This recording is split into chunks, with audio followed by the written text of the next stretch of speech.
Hello fourth coming doctors. अभी ठीक बज चुके हैं 5:30 और कल ठीक आज से 24 घंटे बाद 5:30 बजे आपका जो एक नेम है, सरनेम है और उसके भी आगे एक खास जो फिल इन द ब्लैंक करना है वो गोल्डन नेम डॉक्टर आप लोगों के आगे लग जाएगा। अरे मैं तो कह रहा हूं कि अभी से अपने को डॉक्टर मानो, डॉक्टर बन गए, पढ़ाई के हिसाब से नॉलेज ले ली, डॉक्टर बन गए और कल जो पेपर में क्वेश्चंस हैं उन्हें मानो पेशेंट्स। यानी कल आपको 200 पेशेंट मिलने वाले हैं जिसमें आपको 180 का इलाज सही करना है।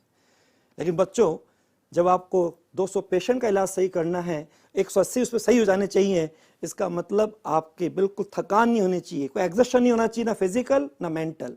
सबसे पहले आज की रात सबको ढंग से अच्छा सोना है।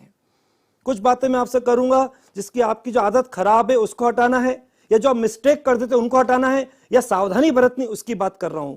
कुछ भी नाम दे सकते हो। आज की रात कम से कम सबको तारीख बदलने से पहले सो जाना है और कम से कम 6 घंटे मिनिमम, 7 घंटे सो तो बेहतर और 8 घंटे सो तो सोने पे सुहागा। मतलब अभी तक आपकी लाइफ में, अभी जब से इस ट्रैक पे चल रहे हो, आज की रात आपको सबसे ज्यादा सोने के हिसाब से अवर्स निकालने हैं। और सोने के हिसाब से बहुत अच्छी बात, कोई भी थकान वकान हो तो कहते हैं हल्की सी अगर मालिश कर लो, मैंने बस तेल लगा रखा है, तेल की मालिश कर लो, सिर दर्द ठीक हो जाता है, थकान दूर हो जाती है। और आप बायो पढ़ते हो, जब हम सिर पे मालिश करते हैं तो ब्रेन के लिए लुब्रिकेशन होता है, ज़्यादा आराम से ब्रेन हल्का हो जाता है और आराम से नींद आ जाती है। आप जो भी आपके साथ, आपकी मदर हैं या आपके साथ बड़ी दीदी हैं या आपके साथ भाई साहब है, जो भी आपके साथ हैं, उनसे बोलना, बस वो अपने हाथ से आपके हल्की हल्की मालिश करते रहेंगे और आपको नींद आ जाएगी। अरे बच्चे को माँ ऐसी सहलाती है और बच्चा सो जाता है। तो आपको उस तरह से आज नींद के हिसाब से विशेष ध्यान रखना है ताकि सुबह किसी प्रकार का एग्जॉस्शन नहीं हो। दूसरी बात, कल आपको मालूम है 11 बजे आपका रिपोर्टिंग है, 1:30 बजे क्लोजिंग है। बिल्कुल कोविड के प्रोटोकॉल को ढंग से फॉलो करना है, इसलिए पहली रात को तैयारी कर लो कि सुबह हमें क्या क्या लेके जाना है। तो आज अपनी तैयारी वो इंपॉर्टेंट है कि सुबह हमें क्या पहन के जाना है, क्या लेके जाना है, क्या लेके नहीं जाना है गलती से, इन सब की तैयारी कर लो। और जब सुबह कल निकलो तो आप अपने लिए आराम से सबसे अच्छा रिवीजन लास्ट मोमेंट पर अपने गलतियों का जो खजाना है, माई सेल्फ मिरर, उसका एक ढंग से रिवीजन करके ध्यान से देख के जाना। क्योंकि आपने जितनी भी गलती कर ली रिहर्सल में, प्रैक्टिस में, कल वो फाइनल डे है, उसमें गलती रिपीट ना हो, इसलिए उसका रिवीजन करके जाना। लेकिन बच्चों की आदत क्या होती है, लास्ट मोमेंट पे पढ़ाई करते रहते हैं। कुछ तो जब जा रहे हैं रास्ते में तो कार में बैठे तो पीछे बैठ के पढ़ रहे हैं, या कोई मोटरसाइकिल के पीछे बैठे तो बैठ के पढ़ रहे हैं, या स्कूटर के पीछे बैठे तो पढ़ रहे हैं, ऑटो में जा रहे तो पढ़ रहे हैं। नहीं जी, ये लास्ट मोमेंट की पढ़ाई, आपाधापी की पढ़ाई बहुत खराब है। जब हम इस तरह से पढ़ते हैं और पन्ने पलटते रहते हैं, क्योंकि हमको नहीं मालूम क्या पढ़ना है, बस लगता है एक खराब मन जो हम पे बावला होकर हावी हो जाता है, वो कहता और ये पढ़ ले, ये पढ़ ले, ये पढ़ ले, कभी कुछ उल्टा पलटा कर रहे हैं। तो ये जो इतना अच्छा व्यवस्थित था, ये पूरा डिस्टर्ब हो जाता है, ये अस्त व्यस्त हो जाता है। और बच्चों सोचो, इसके एक तरह आपने केमिस्ट्री की लैंग्वेज में एंट्रोपी बढ़ा दी, और जब एंट्रोपी बढ़ जाएगी तो स्टेबिलिटी कम हो जाएगी, एफिशिएंसी कम हो जाएगी। इसलिए लास्ट मोमेंट कभी पढ़ना नहीं चाहिए। ये दूसरी सावधानी की बात। और तीसरी सावधानी की बात, जब वहां पहुंच जाओ और अपना पेपर चालू करो, जो आपका अपना बेस्ट तरीका, जिससे आपका बेस्ट आउटपुट आता है, उसी को फॉलो करना है, कोई नया तरीका नहीं लगाना है। लेकिन वहां जाकर अपना जब फर्स्ट राउंड कर लो और अपने लिए आपको ओएमआर को भरना है, तो ओएमआर भरने का तरीका ही बता रहा हूं और एक साथ प्रिकॉशन भी बता रहा हूं। और जो बच्चे इनकी स्पीड ज्यादा तेज होती है उनके साथ ये बात आ जाती है। कई बच्चे जो फ्रेश शुरू में जाके, जब आप बिल्कुल तरोताजा होते हैं, एक्टिव होते हैं और पूरा एक्साइटमेंट से वहां जाते हैं, तो शुरू में जब आप क्वेश्चन करते हैं, उनका जब ओएमआर में फिलिंग करने का नंबर आता है तो कई उसमें रीथॉट दे देते हैं। तो बच्चों यहां कसम खा लो, दिमाग में एक बात बैठा लो, कभी भी हमने जो फ्रेश मूड में, बिल्कुल एक्टिव मूड में जब हमने शुरू में क्वेश्चन किए, उनके कभी भी हमको ऑप्शन के हिसाब से जो आंसर टिक कर दिया था पहले, उस पर रीथॉट नहीं देना चाहिए। स्पेशली जो आपके थियोरेटिकल क्वेश्चन, एक तो पूरी बायो कह दीजिए, दूसरा फिजिक्स केमिस्ट्री में जो आपके थियोरेटिकल क्वेश्चन होते हैं, लॉजिक रीजनिंग क्वेश्चन होते हैं, जिनको आपने शुरू में बिल्कुल ढंग से किया होता है, उनको रीथॉट मत देना। ये 3 तरह की आपको सावधानी बता रहा हूं। हल्का सा एग्जाम्पल दे रहा हूं। रीथॉट के हिसाब से एक बच्चे की 2012 में, जिसकी रैंक वास्तव में टॉपर हो सकता था, लेकिन रीथॉट के चक्कर में, जिसकी फिजिक्स बहुत अच्छी थी, जो बाद में अपने देश के लिए गोल्ड मेडल भी लेके आया, लेकिन उसके रीथॉट देने के कारण, मैं अभी नाम नहीं बताऊंगा, अच्छा नहीं लगेगा, लेकिन उसने रीथॉट देने के कारण उसकी रैंक, जो अपने एक बच्चा था उसकी 6th रैंक आई थी, उससे उसके रैंक के हिसाब से 54 रैंक आई, जबकि उसका रीथॉट देने से फिजिक्स में लॉस था 36 मार्क्स का और टोटल डिफरेंस भी उसका था 36 मार्क्स का। जो रीथॉट उसने फिजिक्स में दिया होगा तो केमिस्ट्री में भी दिया और मैथ्स में भी दिया, तो तीनों से उसका इतना लॉस हो गया, जो टॉपर हो सकता था उसकी रैंक पहुंच गई 54। तो उन बच्चों के लिए कह रहा हूं जिनकी स्पीड फास्ट होती है, उन्हें कभी भी ऐसे वापस से रीथॉट नहीं देना चाहिए। कई बोलते थे मुझे वापस मौका ही नहीं मिलता देखने का, उनके लिए नहीं कह रहा हूं, लेकिन जो वापस देखने के हिसाब से रीथॉट दे रहे हैं वो भूल कर भी ना दें। तो ये 3 बातों का विशेष ध्यान रखना। जो मैंने कहा लास्ट मोमेंट की पढ़ाई, आपातकाल की पढ़ाई, उसका एग्जाम्पल दे रहा हूं, अभी नाम नहीं बताऊंगा, वापस कहूंगा। एक सिंपल से टीचर थे, वो अपने लिए जब खुद पढ़ाई करते थे तो उनको बायो का प्रैक्टिकल में कॉकरोच आया, कॉकरोच से इतने परेशान हो गए वो ढंग से हो नहीं पाया। अब आया नंबर वाइवा का, अब लगा आज तो गए प्रैक्टिकल में फेल हो गए। अब एक ही तरीका है, सारा बेचारा वो क्या है, वाइवा में अच्छा नंबर आ जाए। तो पास होने के लाले पड़ रहे थे, तो वाइवा के हिसाब से उनका जो नंबर था उससे पहले जितने जा रहे थे उनसे लगातार पूछते तुमसे क्या पूछा क्या पूछा, और ये करते करते करते इतना आपदापी हो गई, इतने पढ़ने पलट लिए कि जब खुद का नंबर आया और सामने जब वहां पहुंचे एग्जामिनर के सामने, एक हल्का सा पूछा नाम कि आपका नाम क्या है, ये क्वेश्चन पूछा आपका नाम क्या है, और उसके मुंह से निकल गया काकरोच। ये कहता है कि भाई घबराहट, बोखलाहट, छटपटाहट जब हावी हो जाती है तो इंसान अपना नाम तक भूल जाता है। इसलिए कभी लास्ट मोमेंट की पढ़ाई ये बहुत खराब होती है बच्चों। अब आते हैं अपन एक खास बात पर, कोई स्मार्टनेस के लिए ये सेशन में एकदम क्यों रख लिया बच्चों। वैसे आप आराम से जो ऑब्जेक्टिव पैटर्न कर रहे हो उसमें आपको नंबर खींचने आने चाहिए, मैं कई बार कहता हूं। तो आज आपको एक तरीका बता रहा हूं, जो स्मार्टनेस से आप, मुझे बायो नहीं आती, मुझे केमिस्ट्री नहीं आती, लेकिन फिर भी बिना क्वेश्चन को पढ़े मैं उससे नंबर ले सकता हूं, और खुद ने करा है प्रैक्टिकल, इसलिए बता रहा हूं। और इसका तरीका क्या है इसको समझना। आपके जितने भी यहां पर ऑब्जेक्टिव क्वेश्चन है उसमें सबसे पहले सिंपल जो आपके एमसीक्यू होते हैं, जहां आपका नेचर है कि एक सिंगल आंसर होगा। फर्स्ट वैरायटी दे रहा हूं जो आपके लिए, ये दिख रहा है डॉक्टर का सिंबल, वर्ल्ड वाइड आजकल डॉक्टर का सिंबल ही चलता है। सिंपल आपके लिए एमसीक्यू, उसमें आपके जो 4 ऑप्शन हैं हम 3 वैरायटी में कन्वर्ट कर देते हैं। एक सिंपल एमसीक्यू, एक मैच द कॉलम जो बायो में भी आता है, केमिस्ट्री में भी आता है, कई फिजिक्स में भी आता है, और एक स्टेटमेंट क्वेश्चन। एमसीक्यू में जब भी आप कोई सिली मिस्टेक करके क्वेश्चन को सॉल्व करोगे आपका खटाक से आंसर मिल जाएगा फर्स्ट नंबर पर, लेकिन ये वास्तव में आंसर नहीं, ये आपने सिली मिस्टेक करी है। और ये फ्रेमर की अपनी साइकोलॉजी है कि बच्चा हल्की सिली मिस्टेक करे तो उसको खटाक से खुशी दो, जो कि केवल एक दिखावे की है। आपको लगा आंसर मिल गया। जनरली डी वाला ऑप्शन रखा जाता है, तो ऑल ऑफ देम या फिर नन ऑफ देम।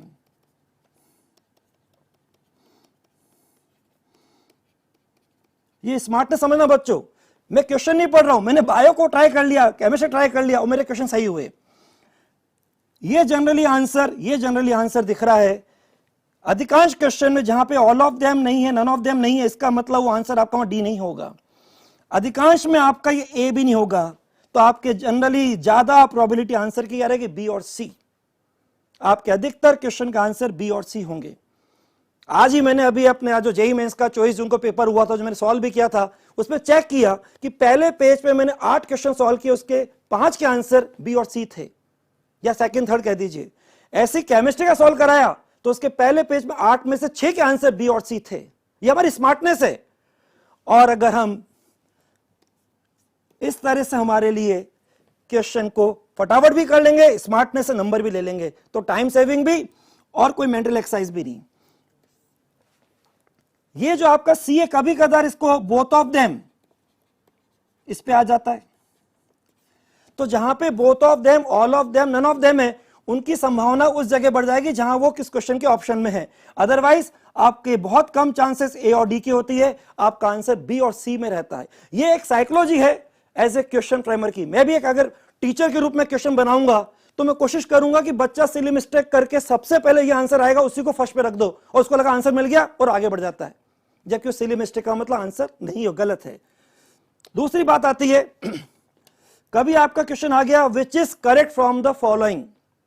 सपोज आपने केमिस्ट्री में नाम सुना होगा, अभी क्वेश्चन आया था जेईई मेंस के 24 जून को, मैंने केमिस्ट्री टीचर को बोला कि आप इसके क्वेश्चन को पढ़ो, केमिस्ट्री आप जानते हो, थोड़ी बहुत अगर इसमें कुछ भी एक ऑप्शन लगा तो मैं इसको कैसे करता हूं देखना। क्वेश्चन था डाइबोरेन B2S6, B2S6 के लिए कौन सा स्टेटमेंट सही है? ऐसे A, B, C, D, E लिख दिए, स्टेटमेंट लिख दिया ऐसे, और आंसर दे दिया ऐसे, मान लीजिए 1 कह दिया, A, C and E only, 2 कह दिया A and E only, 3 पे कह दिया C and D only, और 4 पे कह दिया C and E only, और E पे लिखा था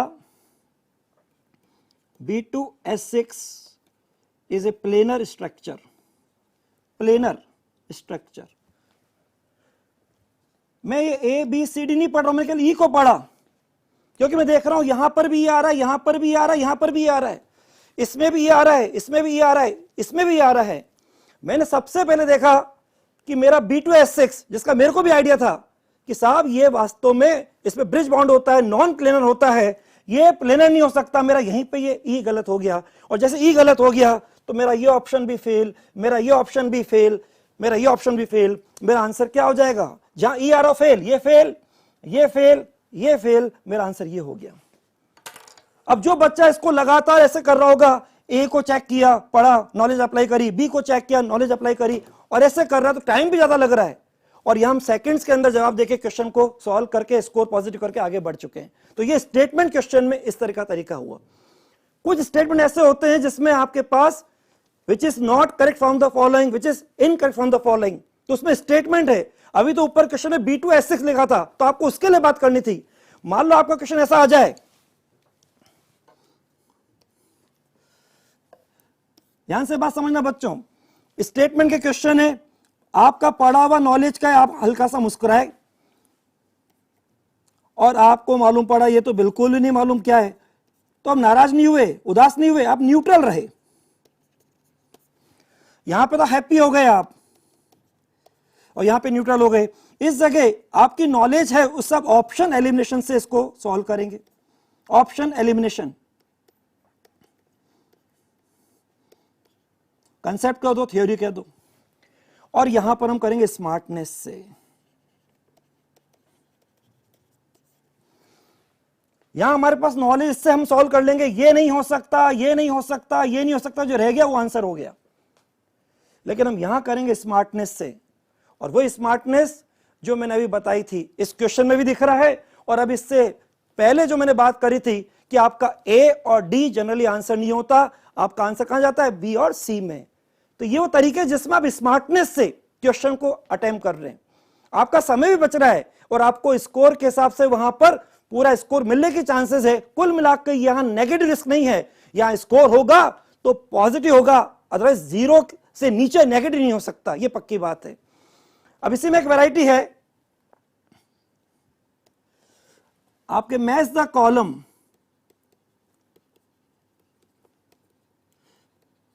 बच्चों इसको ध्यान समझना। इधर मान लीजिए ए बी सी डी, इधर रोमन में 1 2 3, ये प्रैक्टिकली अप्लाई कर रहा है, इसलिए आपके लिए सेशन रखा है मैंने। अब इसमें मैचिंग में आपको ए बी सी डी में मैं ऐसे लिख देता हूं, समझने के लिए इजी होगा। 1 2 3 4।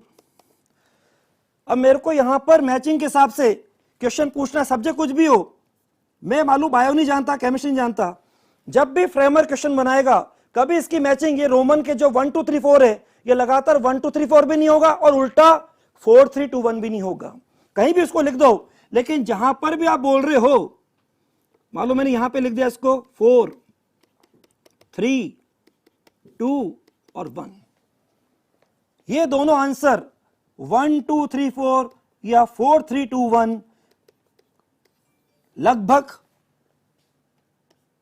किसी भी क्वेश्चन में नहीं आते। लगभग हो सकता है 5% कभी आ जाएं, लेकिन अगर हम स्मार्टनेस की बात करें तो ये नहीं होते।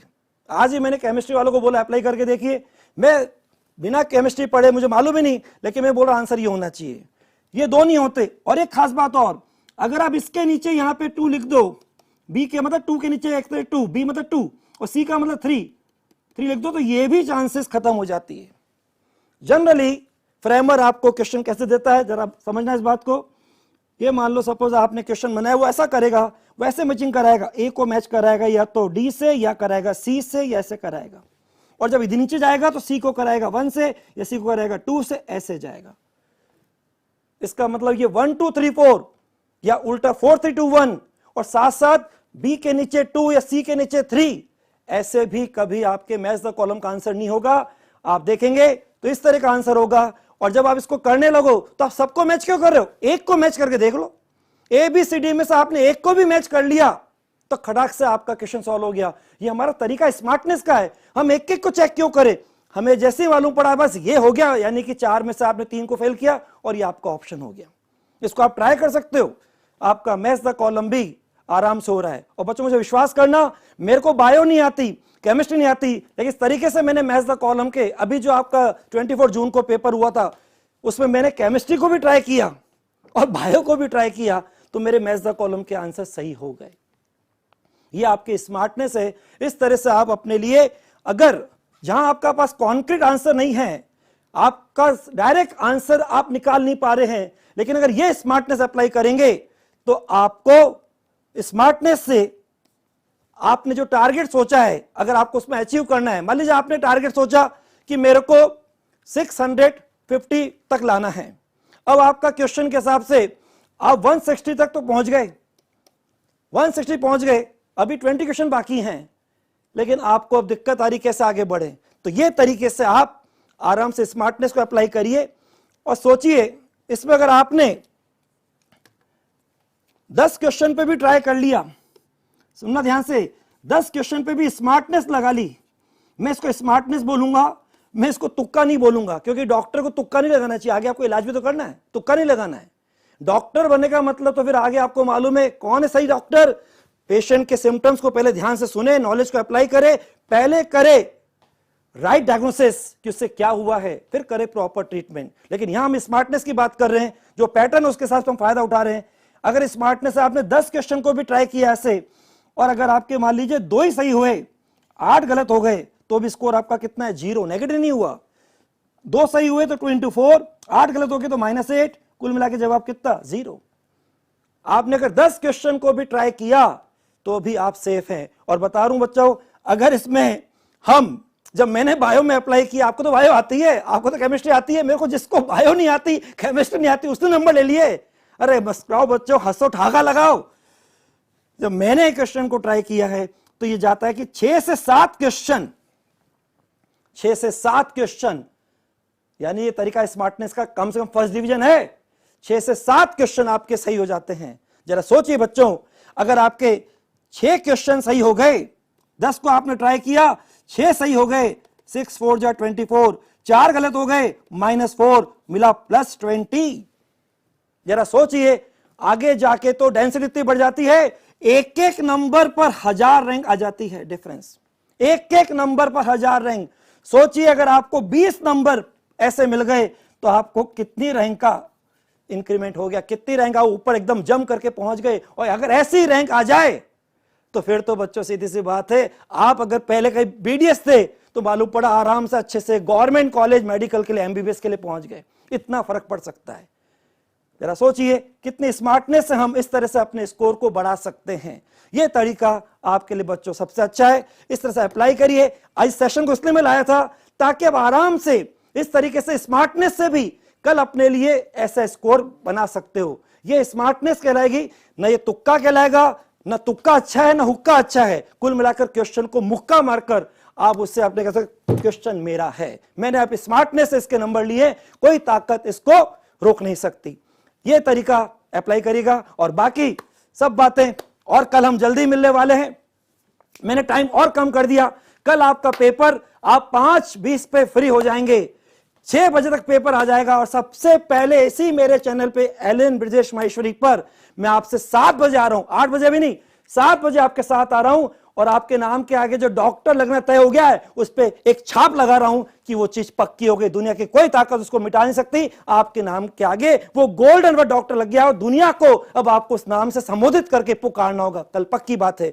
तो जिसने अभी तक मेरे को जोड़ा नहीं है वो जोड़ लेना, मेरे चैनल को सब्सक्राइब नहीं किया कर लेना। कल आपके सामने आ रहा हूं ठीक 7 बजे और पेपर को पहले डिस्कस करूंगा और उसके बाद पेपर का पूरा एनालिसिस जो आपका फिजिक्स केमिस्ट्री बायो का क्या रहा वो करेंगे। सबसे पहले करेंगे, एक्यूरेट करेंगे, ऑथेंटिक करेंगे और कल आपको अपने खुशी का जो सेलिब्रेशन की है वो आपको दिख जाएगा कि वो नाम के आगे डॉक्टर वर्ड लिख चुका है। इसलिए हर तरह की बातें आप करो खत्म। कुछ बातों की मैं बात देख रहा हूं, आज कुछ यूट्यूबर्स फिर बच्चों को परेशान कर रहे हैं। कुछ बच्चों के हिसाब से आ रही बात, सर ये कलर्ड एडमिट कार्ड होना जरूरी है क्या? मैं साफ कह दूं बच्चों, एडमिट कार्ड की कॉपी आपके पास ब्लैक एंड व्हाइट हो, बस ब्लड नहीं होनी चाहिए, साफ सुथरी होनी चाहिए। थंब इंप्रेशन आपका ऐसा होना चाहिए कि उसकी पूरी लाइन ढंग से नजर आनी चाहिए। इसलिए आपका एडमिट कार्ड कलर्ड होना जरूरी नहीं है। जितने भी ऐसे यूट्यूबर बोल रहे हैं इन पर ध्यान मत दीजिए। और जो कह रहा है कि आपको एक और एक्स्ट्रा लेके जाना पड़ेगा एडमिट कार्ड की कॉपी ताकि कभी थंब इंप्रेशन खराब हो जाए, तो आप जब लगा रहे हो तो ढंग से लगाओ, तसल्ली से लगाओ। थंब इंप्रेशन पे आदमी को लगता है कि अंगूठा कितना इंपॉर्टेंट है, ढंग से लगाइए। इंप्रेशन अगर पूरी आपको ढंग से लाइन नजर आ रही है वहां कोई दिक्कत नहीं आएगी। वहां एंट्री करने पर आपको लेके जाना है अपने आईडी प्रूफ, वो भी ओरिजिनल, क्योंकि आप भी होने चाहिए ओरिजिनल, आप भी ओरिजिनल तो वो भी ओरिजिनल। और आपके लिए एक फोटो जो कि आपका चाहिए कौन सा वाला, पासपोर्ट साइज, जो आपको लगाना है अटेंडेंस शीट पर। और बाकी आपका अपना एडमिट कार्ड और जो आपको बाकी बातें बताई हैं उसको ध्यान रखना। अब बिल्कुल भी कहीं किसी प्रकार के यूट्यूबर जो इस तरह के वीडियो लेके आ रहे हैं उन पर बिल्कुल ध्यान मत देना। अब आपको बस आराम से आज सोना है मस्ती से, इसलिए हर तरह की बातें खत्म। अब तो मन में आना चाहिए very soon time will come, I will become what I want to become. इसलिए नेगेटिव बातें करो खत्म, इन बातों का भरो दम, नहीं किसी बात का गम। बढ़ाओ आगे विश्वास, हौसले के लिए मंजिल के कदम और जाके पहुंचो अपने मेडिकल कॉलेज में और सिद्ध कर दो हमने किसी से काम, क्योंकि जिद्दी है हम। इस बात का ध्यान रखो, इस बात का दम भरो और मस्ती से जाओ। डॉक्टर तो बन गए हो, कल पेशेंट आपका इलाज के हिसाब से इंतजार कर रहे हैं और मस्ती से बस अब यही लेके जाओ, हटा सावन की घटा। Nobody can defeat, I can crack or break this need. So believe it, conceive it and achieve it. Wish you all the best. Thank you very much.